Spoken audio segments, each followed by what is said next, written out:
Yo les potos, c'est Never Escroc. Avec vous c'est sûr, je suis numéro uno. Oh oh oh oh oh oh oh. Ah, ça fait plaisir d'être de retour, je vous assure. Vous m'avez manqué. Ah les amis, franchement, vous m'avez manqué.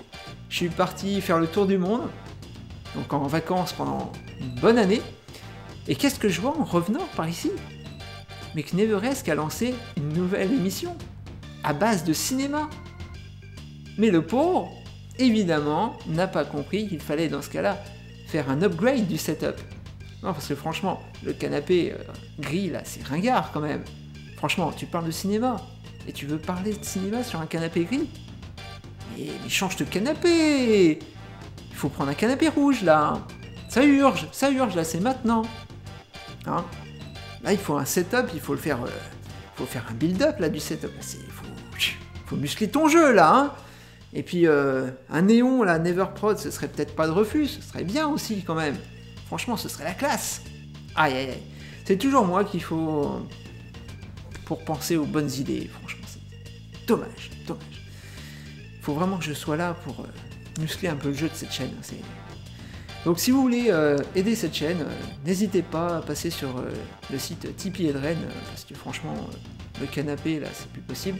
Faut vraiment changer là, c'est urgent. Hein. Il y a vraiment besoin. Allez, je vais même lancer le sujet pour lui, et je vous laisse après avec lui pour un nouveau numéro de Cinéma Vie, c'est ça comme... Ouais, c'est comme ça qu'il l'a appelé? Ok, Cinéma Vie. Eh bien, retrouvez Neveresque juste après le générique pour un nouveau numéro de Cinéma Vie. Allez, moteur et action!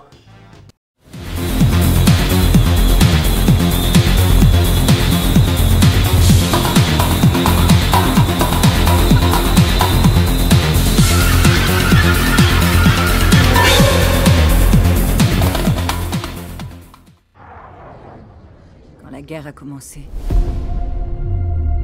Ils m'ont protégée. Ils ont pris soin de moi encore mieux que des humains. Ce sont pas des personnes, Maya. C'est juste un programme. Ah, salut tout le monde, c'est Neveresque. Désolé pour cette petite perturbation dans le planning, le programme. Mais je crois que Neveresque voulait vous faire un petit coucou à sa manière. Donc, bon.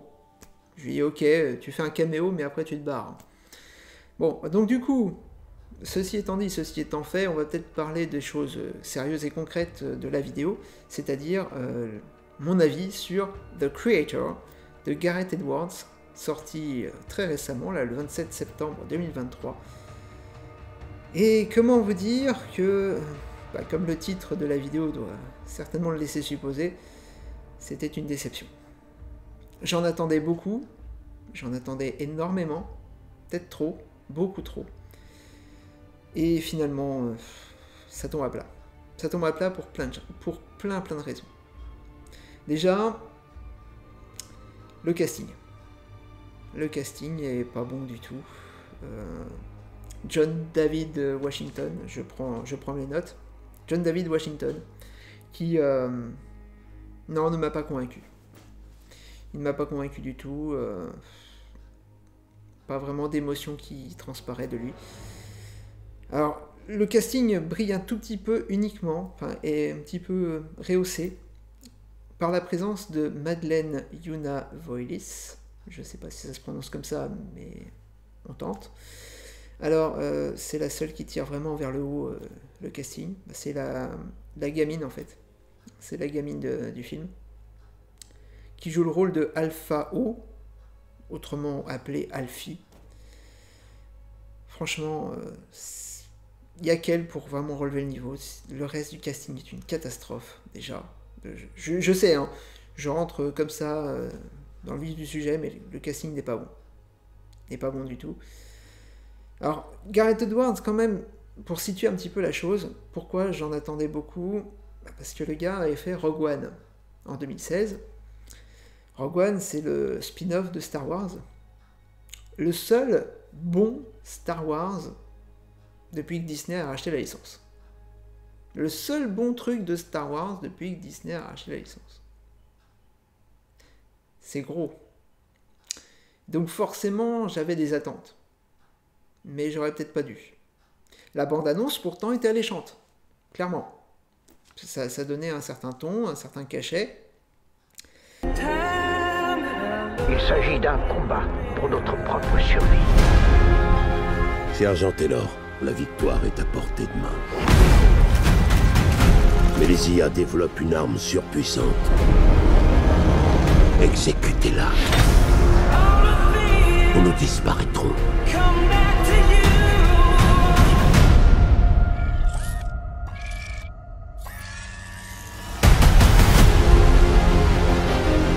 Avez-vous localisé l'arme? Oui, c'est une gamine. Mais les bandes annonces peuvent être trompeuses. Eh oui. Eh oui, parce qu'au final, le film pioche un peu partout, dans pas mal de références. Alors, sur tout ce qui est thématique de l'intelligence artificielle, j'arrive plus à parler, l'intelligence artificielle, et mais en moins bien. Tout en moins bien. C'est-à-dire que vous prenez Matrix, vous prenez Terminator, vous prenez Blade Runner, vous mélangez un peu tout ça, et c'est toujours moins bien. C'est-à-dire que même des films comme Chappie ou iRobot peuvent être évalués avec un film comme The Creator. Parce que je ne pense pas vraiment beaucoup de bien de Chappie. iRobot, bof, franchement, bof, quoi, sympa, mais sans plus. Mais alors, The Creator, je le situe bien en dessous. Mais alors, bien en dessous. Je sais pas, enfin, il y a beaucoup de choses qui ne vont pas.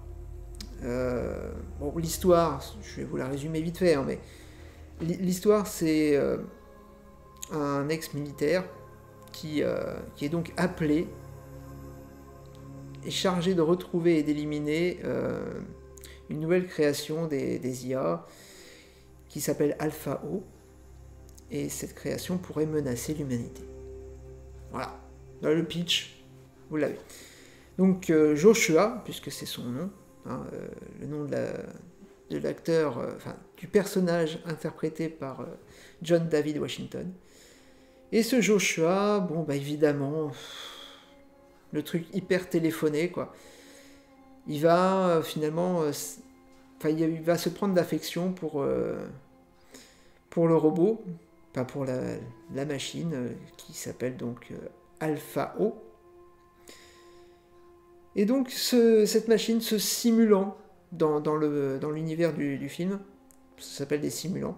Ce simulant a une intelligence beaucoup plus développée, beaucoup plus évoluée, et effectivement avec des pouvoirs plus étendus qui peut contrôler donc d'autres machines, etc. Donc forcément ça effraie les humains, etc., etc. Je vous la fais courte, c'est une catastrophe. C'est-à-dire que ça part d'un bon sentiment, on pourrait très bien se contenter d'une histoire pareille. Le problème n'est pas là. Le problème c'est que il n'y a rien qui va en fait. Tellement aucune émotion n'est véhiculée dans le film. Moi en tout cas je n'ai pas été du tout touché par le film. À aucun moment. À aucun moment. J'ai l'impression que ce scénario a été écrit par une IA. Et franchement ça me désole de dire ça, parce que je suis sûr et certain qu'il y a un scénariste qui a vraiment bossé là-dessus, hein. Mais il n'y a aucun affect qui se dégage, il n'y a rien du tout, c'est une catastrophe, donc comme je vous le dis, désolé d'utiliser le mot catastrophe en catastrophe, tout le temps, et en cascade, mais non, j'ai pas vraiment retenu grand-chose du film. Toi, tu vas y aller au paradis? Non. Il n'y a que les personnes gentilles qui y vont. On est pareil. On peut pas aller au paradis parce que toi, t'es pas gentil. Et moi, je suis pas une personne. T'as une idée de ce que c'est? Pour l'instant, on dirait une gamine, mais elle grandit. Ceux qui auront l'enfant remporteront la guerre. T'es dans quel camp, hein?